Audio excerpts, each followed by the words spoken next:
Hello and welcome. This presentation is on outdoor education in an early childhood special education learning community. My name is Therese Bacher-Radler. I am one of two outdoor learning specialists in the NMPED, and I come from a background in both early childhood special education and outdoor education. I will be your facilitator today. In this presentation, we will explore inclusion in early childhood outdoor education settings. We will explore self-actualization and social and emotional development in early childhood outdoor education programs. We will define benefit mindset and explore it as a framework in outdoor education programs. And finally, we will explore a multiple realities circular lens of self and community actualization with regard to outdoor education and specifically in early childhood inclusion settings. There are two terms that I would like to share with you that I will be using throughout this presentation. There is self-actualization and inclusion. Self-actualization is coming to understand who we are in the world and the impact that we have on biological and physical systems. It is coming to know who we are and how we fit into the world. With that said, we must first understand that all individuals have a place and a purpose in the world and within every learning community to understand what inclusion really means. Inclusion is defined as the practice or policy of providing equal access to opportunities and resources for people who might otherwise be excluded or marginalized, such as those who have physical or intellectual disabilities and members of other minority groups. Inclusion is not only understanding everyone fits in a given learning environment when provided with the appropriate supports, it's understanding that in a learning community, all members are supporting and supported through the collective, regardless of exceptionalities.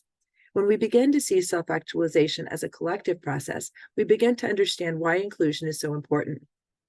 Inclusion in education generally means that children who have been identified as needing special education supports learn alongside their peers, ensuring that they have equal access to opportunities and to resources. The notion that young children who are differently abled and their families are full members of their learning community and learning alongside their peers reflects societal values about promoting opportunities for development and learning and a sense of belonging for every child. Practices that honor this sense of belonging include providing access for all, full participation of all members of the learning community to the degree that they are able with or without adaptive supports, and support for fully inclusive learning environments from learning partners, including educational systems and stakeholders. In the Outdoor Learning Initiative, we have come up with a set of action items for teachers and outcomes for students. I will now read them with their corresponding parts. When teachers provide all students and families with equitable access to outdoor learning environments to interact, play, and explore and learn, students then develop a deeper appreciation for the places where they reside. When teachers integrate culturally sustaining, social, emotional, interdisciplinary, outdoor, and educational programs that are aligned with content standards and are in collaboration with local organization and based on community needs, students develop cultural competence and social and emotional intelligence through standards-aligned interdisciplinary outdoor learning experiences. When teachers provide a variety of learning experiences that integrate environmental literacy and systems thinking concepts, students engage in learning experiences that support systems thinking through observation, collection, and application of information gained through play, exploration, and discovery in an outdoor learning environment. And finally, when teachers make connections between local, regional, national, and global community systems and how they work together for a sustainable future, students demonstrate the ability to critically reflect systemic and structural issues related to justice, equity, diversity, and inclusion. Our goal in the Outdoor Learning Initiative is to create access to outdoor education for every kid, every day, in every way, or at least every way possible that we can within our capacities. The Outdoor Learning Initiative is using a specific set of definitions to drive our work. The first three definitions have already been adopted by the NMPED and are documented in the Outdoor Education Guidance document, as well as the Environmental Literacy Plan that was drafted in 2015. Those definitions are: 1, outdoor learning, or also referred to as outdoor education, is defined as a broad interdisciplinary set of activities that would include discovery, experimentation, learning about and connecting to the outdoors and natural world, and engaging in environmental and recreational activities in an outdoor setting. The second definition is outdoor education, which is defined as an interdisciplinary educational process that helps people learn more about individual and community connections to natural systems, fostering environmental literacy and civic engagement. The third definition is an outdoor classroom, which is defined as an external shelter or space within the school grounds, which creates a practical area for outdoor learning.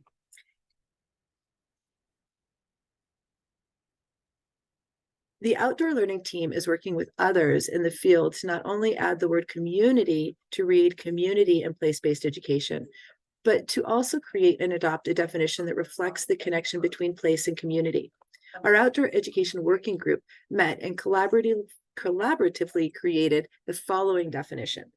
Community and place-based education engages New Mexico land and cultures as the starting point for learning within all academic subjects. This approach to education increases academic achievement and engagement, improves health, and builds pride in oneself and in the state of New Mexico. This definition is in review, and we are hoping that it will soon be adopted through the NMPED. Place-based and community-based education can take on many different forms. It can be teacher-led or it can be discovery-based. The main factor in outdoor education programs that make them place-based or community-based is that they are grounded in the local heritage, culture, landscapes, opportunities, and experiences from within the immediate community and geographic location. It should also be noted that in place-based, community-based education settings, there is a goal associated with collective growth within those spaces and communities, making it inclusive by nature. There is also the understanding that as children grow, their spaces, systems, and communities expand to larger geographic areas. In other words, place-based education in the primary grades might include an on-site outdoor classroom, as the student systems and sense of place is still smaller. But by the time they get to upper elementary or middle school, their systems expand, as does the space within those systems, creating a need to explore boundaries beyond the on-site outdoor learning environment. It also gives students the opportunity to build relationships in large, more complex learning communities and systems as they advance. For students who have exceptionalities, this provides opportunities to build the life skills necessary for navigating in and among systems throughout their lifetime.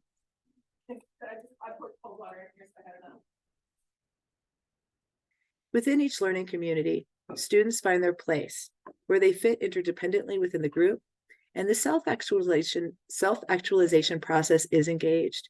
Self-actualization is a term that is broadly defined as the complete realization of one's potential and the full potential of one's potential and development in one's abilities and appreciation for life. As children grow, their systems expand, and increasing their geographic circle in place-based education expands as well. This not only happens within the geography, but also within the social realm. This growth and expansion supports the initiation of self-actualization within each student as they engage in new systems. Each time an individual navigates and advances among a new system, they have to figure out where they fit interdependently and their impact on that interconnected system. In other words, self-actualization is not a linear process, despite how it has been represented in various theories of growth and development. And in an inclusion setting, self-actualization and community actualization become complementary processes where the learning community supports one another and grows both as individuals and as a collective. With the use of a place-based, community-based framework, we're able to evaluate the needs of each learning community within its individual place and space, and within its individual learning community members. When we look at self-actualization as the complete realization of one's potential and the full development of one's abilities and appreciation for life, it does represent individual growth. But it's when we begin to identify our own abilities and appreciation for life, when we are able to share it with others and meet them where they are at with hands of support and guidance. This is the key to any inclusion setting. Self-actualization complements community actualization when members of the learning community learn how to support one another with their strengths. Each time we enter a new learning community or a new system, this collaboration begins new. Self-actualization is a concept that comes up in Maslow's hierarchy of needs as the need that comes after all the others. It is seen as a culmination point of development. According to Maslow's hierarchy of development, Self-actualization is achieved when all others are satisfied. Maslow's hierarchy of needs is an example of self-actualization being represented as a linear process.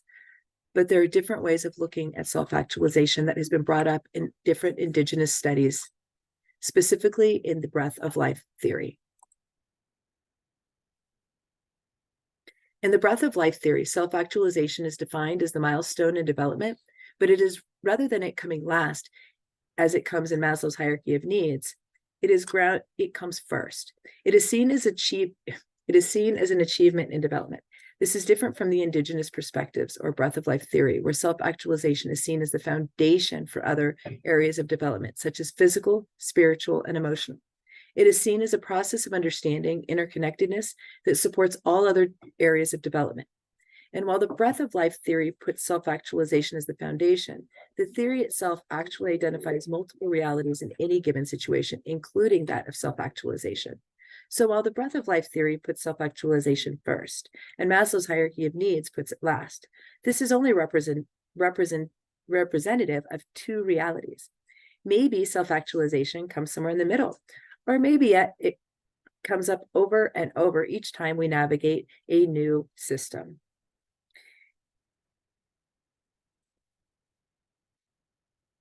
A benefit mindset supports early childhood inclusion in the focus of well-being for all, both indoors and outdoors. When we have a benefit mindset, all learning environments become intentional and inclusive.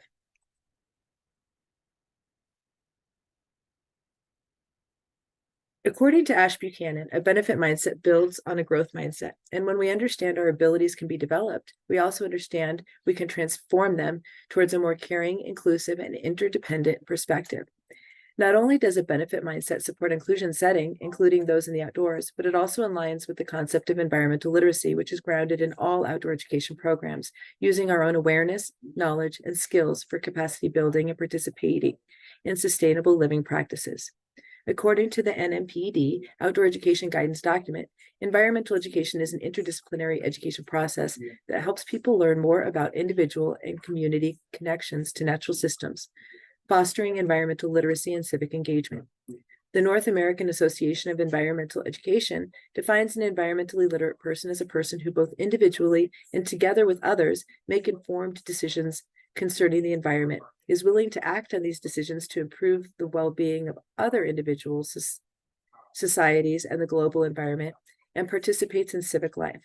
The benefit mindset theory and environmental literacy are aligned in their focus on the well-being of all, looking at the greater good and sustainable living. Those with a benefit mindset who are environmentally literate possess to varying degrees the knowledge and understanding of a wide range of environmental concepts, problems, and issues, and appropriate behavioral strategies to apply such knowledge and understanding in order to make sound and effective decisions in a range of environmental contexts as well as educational contexts. Those who are environmentally literate are demonstrating awareness first and actions next. Mindsets shape the lives that we lead, the actions that we take, and the future possibilities of the world that we live in. We're going to talk about three types of mindsets. They're fixed mindset, growth mindset, and benefit mindset. In this next slide, you will watch a video that will describe each one in a little bit more depth.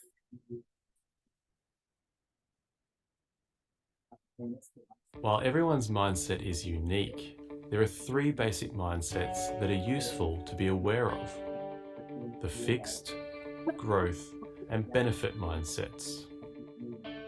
A fixed mindset is symbolized by the everyday expert. In a fixed mindset, we believe our basic abilities can't be changed. We avoid trying new things and focus on replicating what we already know. A growth mindset is symbolized by the everyday learner. In a growth mindset, we believe our basic abilities can be improved. We recognize that becoming skilled at something requires practice and focus on how we can grow and improve. A benefit mindset is symbolized by the everyday leader. In a benefit mindset, we believe in making a meaningful difference. We build on a growth mindset by questioning why we do what we do and choose to bring out the best in each other and the world. Why do mindsets matter? The mindset we choose to adopt not only shapes our everyday lives, but it also shapes the future possibilities of the world we live in. If we want to create change in our lives, or if we want to create change in the world, the mindset we choose matters. Therefore, there is great value in knowing and carefully choosing our mindsets.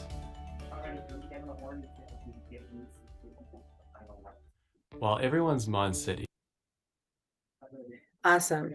So benefit mindset supports both the individual and the collective. It supports self and community actualization processes throughout development, and it supports inclusion for all. A benefit mindset helps us to see that self and community actualization processes are not dichotomous, but rather circular and revisited at different points in a person's life. A benefit mindset allows individuals to enter new learning environments or systems with a caring and supportive lens for all learning community members, not only figuring out where they fit and where others fit, but how they all fit together in a progressive and sustainable way. This is the heart of inclusion. That is all for today. Thank you all very much. Until next time.